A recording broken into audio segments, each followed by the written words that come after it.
Olá!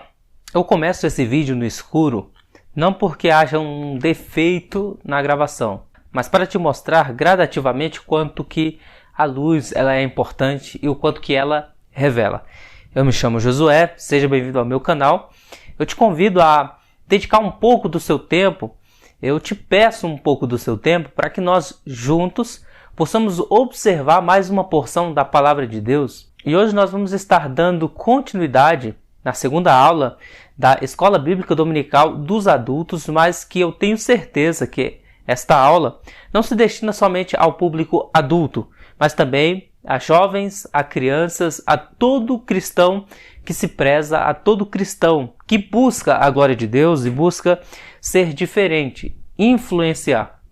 Nessa segunda aula, o autor vai abordar a importância e o significado da palavra de Jesus ao referir-se aos discípulos e, por extensão, à sua igreja e a todo cristão, quando ele diz: vós sois o sal da terra e a luz do mundo. O que Jesus estava querendo dizer ao dirigir-se aos discípulos, chamando-os de sal da terra e de luz do mundo? É um texto bem conhecido, mas como a palavra de Deus é uma fonte inesgotável de conhecimento, de profundidade, de sabedoria e vida, tenho plena certeza que você não sairá daqui da mesma forma que entrou. E eu te faço um desafio. Se esse vídeo de alguma forma alcançar o seu coração, te trazer alguma edificação, deixe o seu like.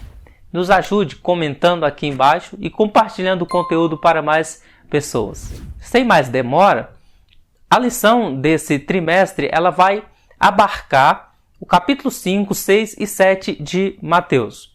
O autor da revista comentarista, pastor Osiel Gomes, ele não vai fazer uma exposição de todo o texto. Por isso, na primeira aula, você não vai ver uma definição detalhadamente do que seria cada uma das bem-aventuranças, das beatitudes. Isso eu recomendo que você leia livros como o do John Stott, do Dr. Martyn Lloyd-Jones sobre o Sermão do Monte. Ali eles fazem uma discussão aprofundada sobre cada uma das características das beatitudes, das bem-aventuranças. Mas a lição, de modo geral, ela vai abarcar pontos centrais do que Jesus quis dizer e tratar nesse sermão. A aula de hoje ela busca estudar um trecho do que Jesus fala ainda no capítulo 5 do Evangelho de Mateus, versículo 13 e 14, quando ele diz: vós sois o sal da terra e a luz do mundo. A verdade prática da nossa aula vai nos falar que a influência dos cristãos na sociedade é inevitável. Do ponto de vista bíblico, o mundo não pode estar indiferente aos verdadeiros seguidores de Cristo. Da mesma forma, assim como nós iremos tratar aqui, que é impossível você comer um alimento sem sal e não perceber a ausência do sal, da mesma forma, o mundo.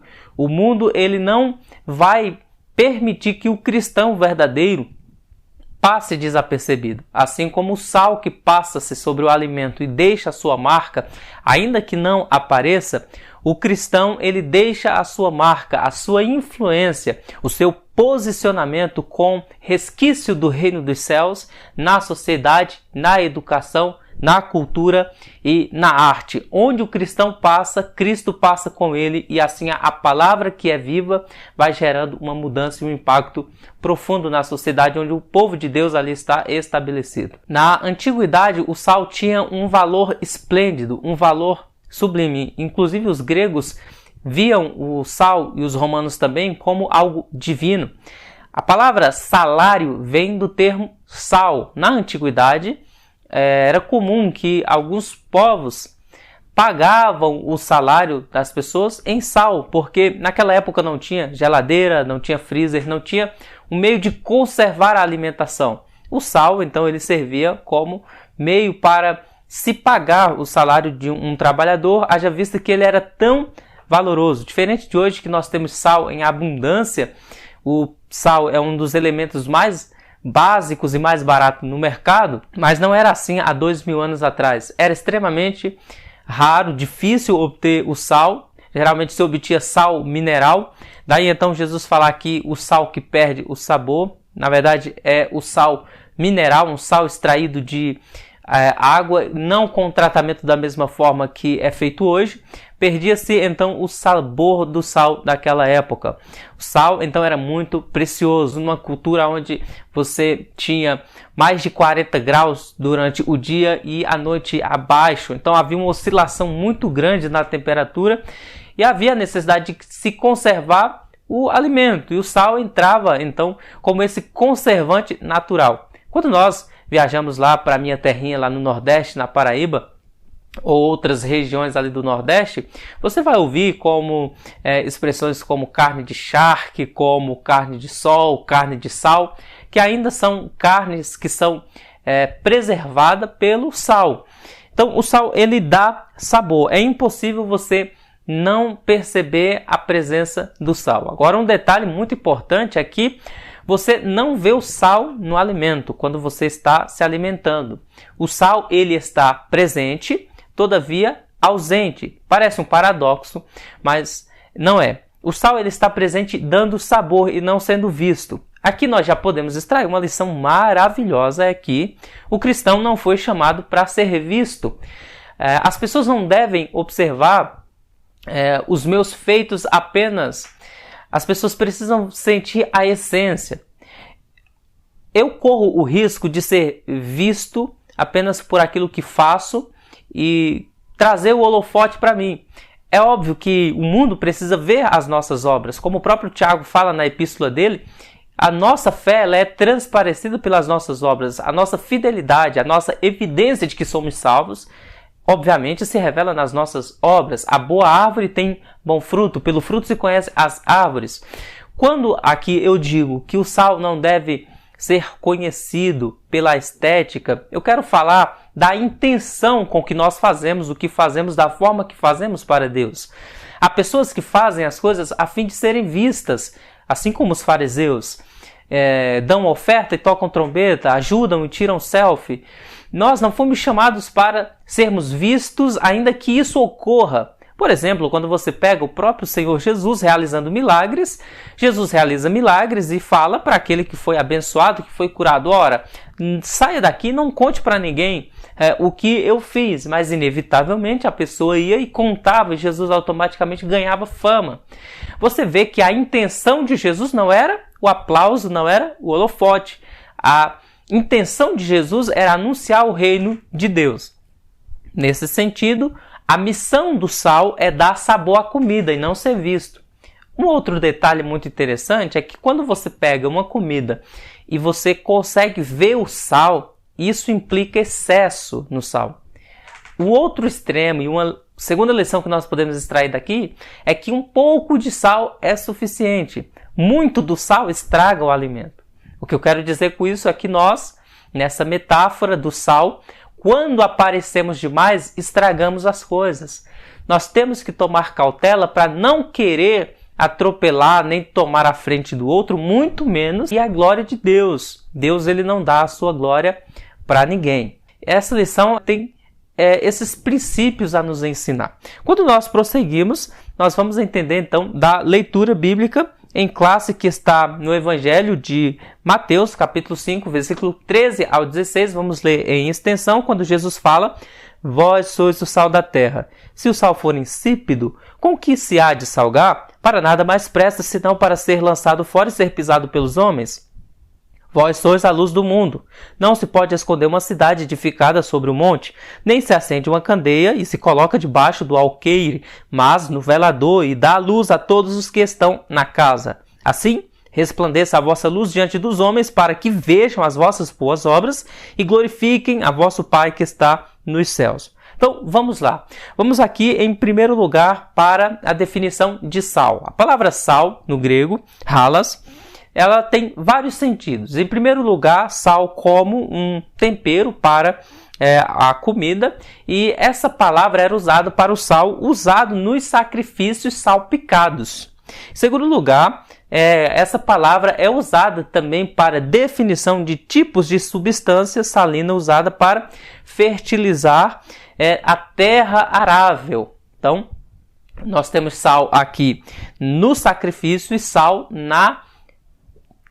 e sal no preparo da terra, para tornar a terra ainda mais arável, como fertilizante, terra fertilizante, para preparar a terra para receber a boa semente.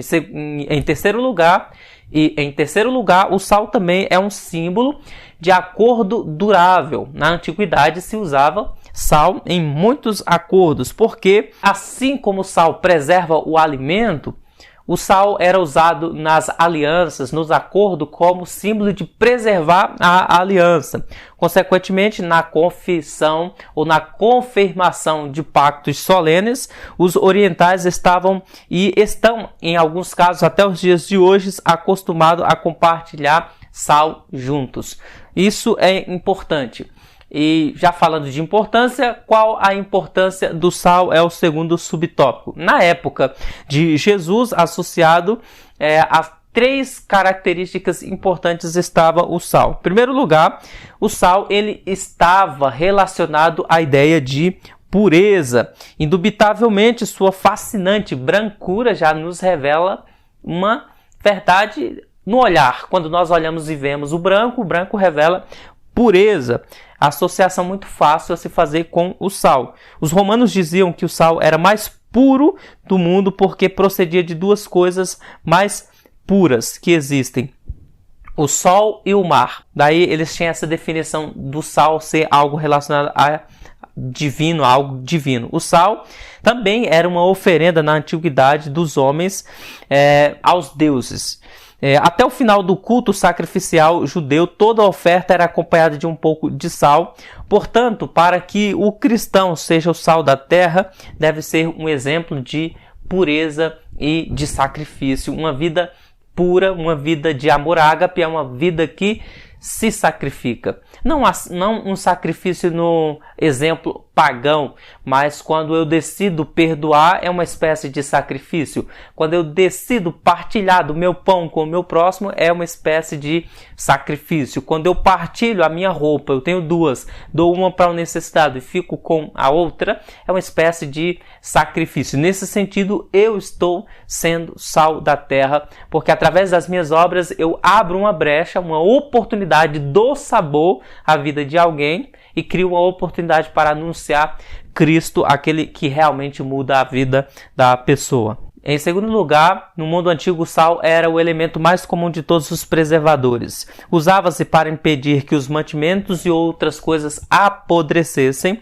ou se corrompessem, para deter então o processo de putrefação. Nesse sentido, nós vamos ver homens como Plutarco dizer que carne é um corpo morto e forma parte de um corpo morto, e se for deixada entregue a si mesmo, muito em breve perde a frescura, mas o sal a preserva e impede sua corrupção. Portanto, sempre segundo Plutarco, o sal é como uma nova alma inserida no corpo novo, algo profundo, de maneira que o sal impede a corrupção. Para o cristão, ou para que o cristão seja sal da terra, deve cumprir uma certa função antisséptica na vida da sociedade, na vida do mundo. Esse mundo ele já está apodrecido, ele já está em corrupção. O mundo jaz no maligno. Qual que é a minha e a nossa função no mundo? Refrear essa putrefação desenfreada, essa inversão de valores, essa corrupção que tenta transformar a verdade em mentira, a mentira em verdade, as inversões de valores, né, do bem que Deus diz ser bem, agora é tido como a sociedade como mal. É nessa hora que o cristão vai refreando através dos conceitos do reino de Deus, anunciando aquilo que Cristo, Deus o Pai, estabeleceu como norma de regra de fé e prática na sua palavra, né? Então nós temos que tomar muito cuidado para não acabarmos perdendo o nosso sabor nessa sociedade. Quando que nós perdemos o sabor na sociedade? É quando eu vejo a maldade desenfreada e me torno omisso. Pecado não é só fazer o mal. Pecado, erro, é não fazer o bem. A omissão. As pessoas confundem isso. Acham que pecado é só quando eu estou fazendo violência, quando eu estou fazendo maldade, mas o meu silêncio, a minha covardia diante da maldade real diante dos meus olhos, também é um modo pelo qual eu desagrado a Deus e eu estou em pecado. Eu estou perdendo o sabor quando eu vejo um filho desonrando pai e mãe e acho isso normal. Então, o que a palavra, o que a lição nos propõe a ensinar é um start, é um despertar para a realidade que nos envolve. Nós somos sal da terra e como sal da terra nós temos que dar sabor àquilo que nos envolve. E em terceiro lugar, eu gostaria de destacar com você que uma das qualidades mais evidentes no sal é que o sal dá sabor. A comida preparada sem sal é tristemente ruim. Ninguém gosta de comer uma comida sem sal. É repulsiva, perde o sabor. O cristianismo é para a vida o que o sal é para a comida. Amadurece a vida, melhora, dá sabor. Pergunta retórica que nós devemos nos fazer à luz do que Paulo fala em 1 Coríntios capítulo 11, verso 23, no texto da ceia. Examine-se, pois, o homem a si mesmo, e depois de fazer essa autoanálise, coma do pão e beba do cálice, né, anunciando a morte do Senhor até que ele venha. Então, eu preciso me autoanalisar. Que tipo de sabor eu estou dando para as pessoas que me observam? É algo a se pensar, algo a se ponderar. Em segundo lugar, nós vamos aqui falar sobre a luz que é algo tão extremamente importante para a nossa conversa, para nosso diálogo aqui nessa aula de hoje. A luz ilumina lugares em trevas, é o óbvio, mas às vezes o óbvio precisa ser trago ao lume. As lições da EBD, ela não propõe apenas trazer informações novas, né? Novas descobertas arqueológicas, novos diálogos entre filosofia e ciência, mas a função principal da Escola Bíblica Dominical é nos fazer relembrar aquilo que já sabemos. E uma das coisas que parece-me que está sendo deixada de lado, está sendo esquecida, é a verdade de que a luz precisa trazer claridade nas trevas. Foi assim que começamos o vídeo, para evidenciar essa verdade sublime. Em primeiro lugar, nosso primeiro subtópico nessa parte vai falar do conceito físico e conceito metafísico da luz. Mateus, capítulo 5, verso 14, fala sobre essa verdade tão sublime, que não se pode esconder uma cidade edificada sobre o monte. Tem um comentário relevante aí da cultura daquela época. A tradição judaica considerava Israel, conforme Isaías 42:6 e 49:6, e Jerusalém, assim como Deus e as suas leis, consideravam luz do mundo. A cidade aqui, por conseguinte, pode ser Jerusalém ou qualquer outra cidade alta. À noite, onde o clarão das tochas a tornavam visível a toda a zona rural circunvizinha. Vejamos o que diz o profeta Isaías 42:6. Eu, o Senhor, te chamei em justiça, tomei-te pela mão e guardei-te e fiz mediador da aliança com o povo e luz para as nações. No 49, versículo 6, Isaías repete: não basta que sejais meu servo, para restaurares as tribos de Jacó e trazeres de volta os remanescentes de Israel. Também te porei para a luz das nações, para seres a minha salvação até a extremidade da terra. Então, do ponto de vista bíblico, a luz ela pode ser aplicada metaforicamente a Deus, conforme o Salmo 104, versículo 2, que vai nos falar assim: tu que te cobres de luz como um manto, que estende os céus como uma cortina. O texto vai falar de Deus como sendo luz, da palavra do Senhor como sendo luz. Salmo 119, verso 105. Lâmpada para os meus pés, luz para o meu caminho é a tua palavra. Então esse Deus que é luz tem uma palavra que ilumina. E isso se estende a Cristo, que é a luz do mundo. O evangelista João começa falando que ele era a luz dos homens, mas os homens amaram mais as trevas. Então Cristo é a luz divina. Cristo é a palavra viva, enquanto a Bíblia é a palavra escrita, a palavra de Deus, que também traz luz para o homem, e se estende aos discípulos depois, que tem comunhão com Cristo. Quando Cristo fala: eu e o Pai somos um, eu rogo para que vocês sejam um comigo, assim como eu sou um com o Pai. Jesus vai estender isso aos discípulos no Evangelho de Mateus, capítulo 5, 14, Quando ele diz, vós sois a luz do mundo. Então, esse Deus que é luz, tem uma palavra que é luz, que ilumina o nosso caminho, que tem um Filho da luz, que é a luz verdadeira, que nos chama para andarmos na luz como ele na luz está, e diz, agora vocês são luz. Agora vocês vão sair para o mundo e evidenciar o que a luz é capaz de fazer na vida. Não é simplesmente a ideia de luz aqui, ser luz porque a luz revela esse livro que está aqui, revela o meu óculos, revela a minha aparência. O papel do cristão como luz não é apontar o defeito.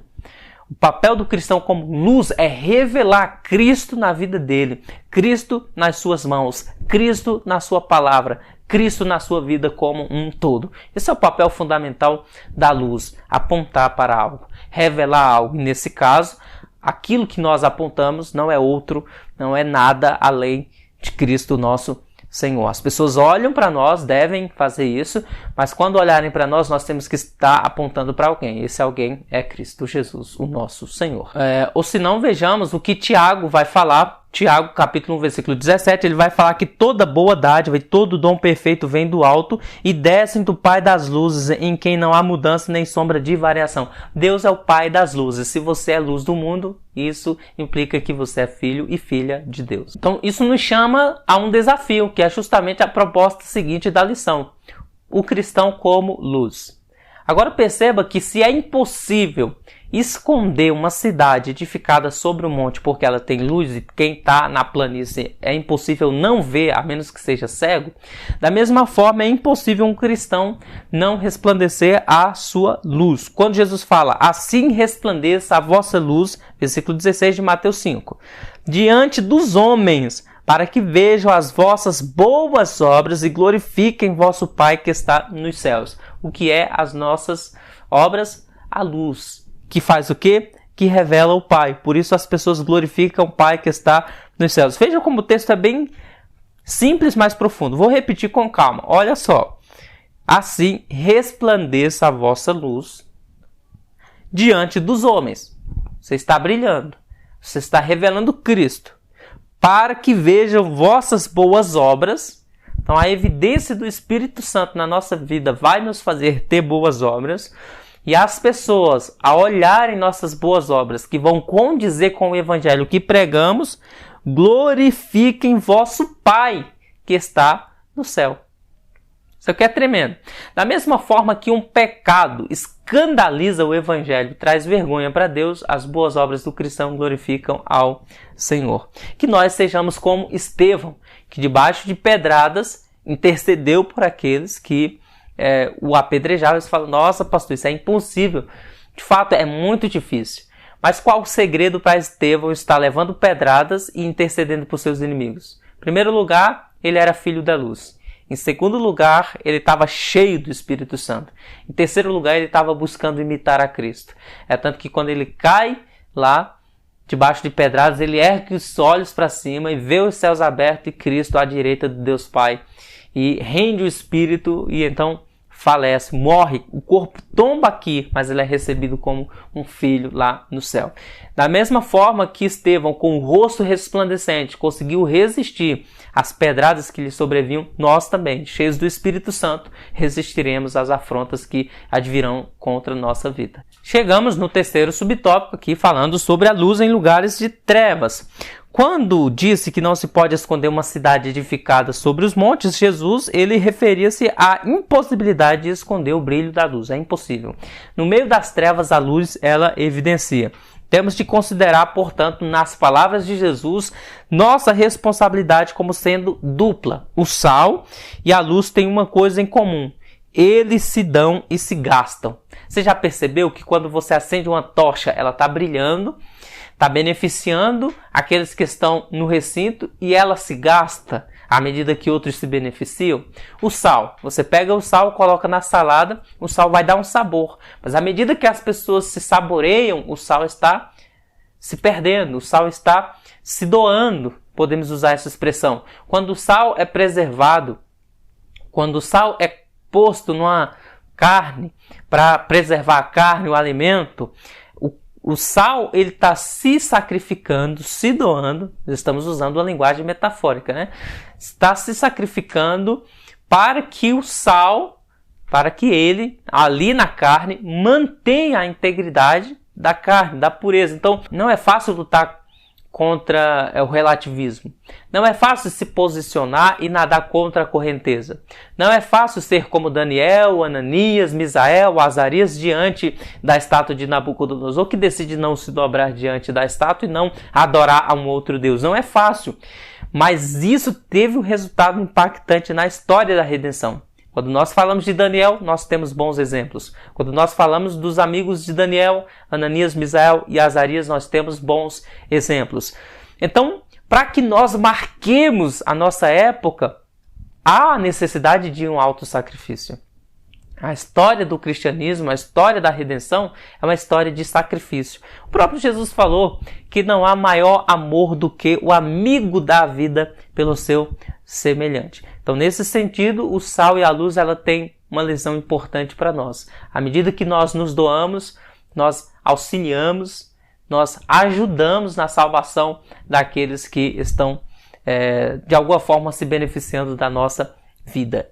Lógico, eu não tenho o poder de salvar ninguém. Nós não temos poder de salvar ninguém. Mas somos um canal por onde a glória de Deus flui. E a glória de Deus em vasos de barro, como eu e você e outros tantos espalhados pelo mundo, é o meio pelo qual Deus alcança o pecador, o redime através de vasos simples e humildes, e a glória de Deus se manifesta. À medida que nós gastamos o nosso tempo para preparar um louvor, à medida que nós gastamos o nosso tempo para preparar um sermão que tem o fim último de glorificar a Deus, almas são alcançadas, vidas são resgatadas e o reino de Deus é agranjeado de pessoas. A grosso modo, então nós temos sal e luz nos dando uma lição. Discípulos influenciam. Discípulos não foram chamados para ser influenciados por outros. A única influência que o discípulo recebe é a influência do mestre. Se o nosso mestre é Cristo, toda a influência que nós temos é dele. Se somos discípulos de Cristo, nós estamos blindados contra a influência do marxismo cultural, nós temos blindado contra o relativismo, contra tantas heresias e modismo, porque o nosso mestre é o nosso modelo e nós estamos seguindo as pisadas deles. Então, nesse sentido, quando nós nos posicionamos, aí começamos a cumprir a ordem de Cristo. Ide por todo mundo, pregar o evangelho a toda criatura, e também ele fala, ide por todo mundo e fazendo discípulos ou fazei discípulos. À medida que nós fazemos discípulos, não para nós, mas para Cristo. É nesse sentido que nós somos sal da terra e luz do mundo. As pessoas confundem fazer discípulos. Jesus fala para ir e fazer discípulos, não discípulos para si, mas discípulos para Cristo. Quando eu imito Cristo, aí sim, como Paulo poderia dizer, sede meus imitadores como eu de Cristo sou. Nesse sentido, por mais que a pessoa admire Paulo, admire João, admire Pedro, em fim último, não está sendo discípulo final, é discípulo imediato de Paulo, é discípulo imediato de João, isso é fato, porque estão sentando aos pés deles ali, aprendendo a palavra.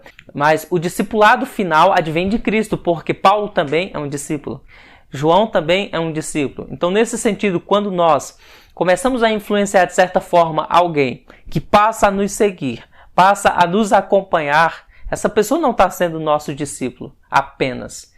É o nosso discípulo imediato, mas é discípulo final de Cristo, porque eu também sou conservo dele e juntos nós estamos servindo ao reino de Deus. O que muda é a responsabilidade de um para com o outro. Se Paulo ele está aqui, Cristo aqui, o discípulo de Paulo está aqui, então implica que a responsabilidade de Paulo é maior, porque ele ali está como um líder, mas um líder que é discípulo. Muito bem, podemos prosseguir aqui. Espero ter sido claro nessa sintetização aqui do meu pensamento. Nós podemos então falar ou dar uma dica. Como nós podemos ser sal? É o subtópico da lição no tópico 3. Sendo sal é o subtópico. A pergunta é, como que nós podemos ser sal? Eu vou deixar aqui algo muito importante, que é uma questão a se pensar. O sal, ele não aparece, pois atua de maneira oculta e silenciosa. Quando é que eu sou sal? Quando eu não busco a minha glória. Ponto. O apóstolo Paulo ele vai fazer referência e nos ensina, antes de testemunharmos publicamente, é preciso renovar o homem interior. Segunda carta de Paulo aos Coríntios, capítulo 4, versículo de número 16, que o nosso eu interior, que não é visível, seja transformado, seja regenerado. Assim sendo, eu já terei o meu princípio como obreiro da casa do Senhor, como servo, não buscando a minha glória, mas a glória de outro. E luz, como ser luz? Como luz, o cristão deve brilhar, em primeiro lugar, na família, depois na escola, na universidade, no trabalho, em toda a sociedade. Onde o cristão vai, é como um vagalumezinho que vai levando a luz, que muitas das vezes incomoda, mas que revela a Cristo, e isso é o nosso fim, esse é o nosso propósito. Os seguidores de Jesus não podem se esconder, eles são chamados a andar na luz como Deus na luz está. Primeira Epístola de João, capítulo 1, versículo 7. Em seguida, Jesus não disse, vós sois a luz da igreja. Isso é forte. Jesus diz, vós sois a luz do mundo. Por que eu estou fazendo essa observação, querido irmão e querida irmã? Os irmãos já perceberam que muitos, mas não é pouco não, é muitos mesmo, querem brilhar na igreja? Muitos querem ser sal na igreja? Ah, pastor, você vai criticar quem prega, você prega também. Não, longe de mim. Que continue pregando, que continue louvando e com muito empenho mesmo. Isso é tremendo demais. Mas já percebeu que muita gente que louva na igreja, que prega na igreja, não tem esse entusiasmo todo para fazer fora do ambiente religioso? Então Jesus ele fala aqui, olha, vós sois a luz do mundo. Jesus ele está dando liberdade para que venhamos ter o entendimento como Wesley. A nossa paróquia é o mundo, nosso púlpito é o mundo. Quando nos tirarem os púlpitos da igreja, nós temos o mundo a nos ouvir. A nossa família precisa ouvir o Evangelho. Nossos amigos precisam saber que somos crentes e que Jesus é o melhor de todos, o único caminho, mas não apenas o único, o melhor, a única escolha sábia que o homem pode fazer. Então brilha a vossa luz no mundo. Isso significa que a fé de um homem ou mulher ela não deve ser professada apenas de modo visível na igreja, mas em todo lugar visível no mundo, na sua vida, onde quer que ele vá.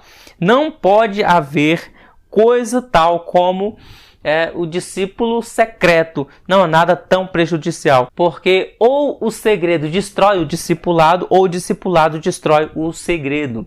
Como bem dizia John Stott, o cristianismo de uma pessoa deve ser perfeitamente visível para todo aquele que o rodeia. Então, a pessoa está perto de mim, de alguma forma, ela precisa saber que eu sou cristão. Não porque eu chego nela e digo assim, olha, eu sou crente, tá, me respeite, eu sou do manto. Não, mas no meu comportamento, algo diferente tem que ter na minha vida. Você já percebeu, não sei se já aconteceu com você, que você está num ambiente, numa loja, comprando uma roupa e às vezes a vendedora ou o vendedor é crente, olha assim e te pergunta, você é crente? Você meio sem graça fala, sou, porque a pessoa fala, não, porque tem algo diferente em você. Isso é bom, isso é maravilhoso quando acontece.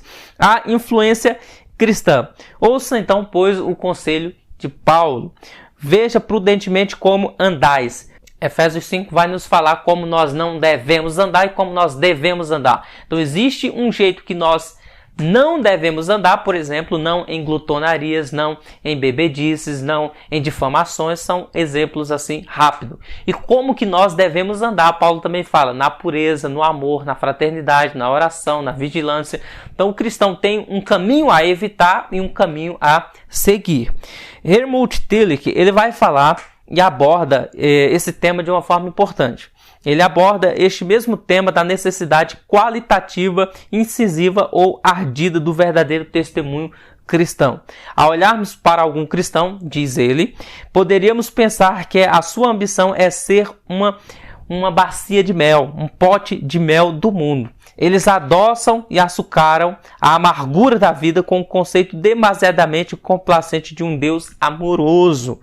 Mas Jesus evidentemente não disse, vós sois o mel do mundo. Ele disse, vocês são o sal da terra. O sal arde e a mensagem não adulterada do juízo e da graça de Deus sempre tem algo a machucar, a tratar e a sarar na vida do pecador. Isso é forte. Deus, ele não nos chamou para sermos o açúcar do mundo, a doçura do mundo, mas o sal da terra e a luz do mundo. Permita-me então ler a conclusão da nossa revista, que vai nos falar assim: neste mundo dominado pelas trevas do pecado, só mesmo a influência dos servos de Cristo para promover verdadeiras mudanças. É preciso que a luz divina brilhe a partir de nós para que todos vejam as nossas boas obras, glorifiquem ao Pai, mas também é preciso lembrar de que sem um verdadeiro testemunho, o Evangelho não será levado a sério entre os homens. Entretanto, se o cristão mostrar uma vida verdadeiramente transformada, sincera e sem artificialismo, exerceremos o nosso papel de sal da terra e de luz do mundo. A grosso modo, se eu puder sintetizar o que nós aprendemos aqui, a lição é influência. Deus, ele te chamou para influenciar. Que Deus em Cristo, em sua bondade, nos faça ser sal da terra. Que haja sal na nossa vida, que haja luz em nossa vida, que essa luz venha brilhar cada vez mais, que Cristo seja visto na sua vida, que Cristo seja ouvido em suas canções, que Cristo possa falar na sua pregação, que Cristo possa ser evidenciado como o Senhor da misericórdia em suas orações, que Cristo, o nosso Senhor, possa ser evidenciado como o Cristo do amor através das suas mãos que se sacrificam e doam. Essa foi a nossa aula de hoje. Espero que tenha ajudado, contribuído e edificado de alguma forma a sua vida. Se esse vídeo foi bom, foi de alguma forma edificante, cumpra aí o nosso desafio. Deixe o seu like, deixe o seu comentário, compartilhe para mais pessoas e vamos levar a palavra adiante. Um beijo fraterno no seu coração, a paz do Senhor e até o nosso próximo encontro, assim Deus em sua bondade nos permitindo. Um beijão, tchau, tchau, até a próxima.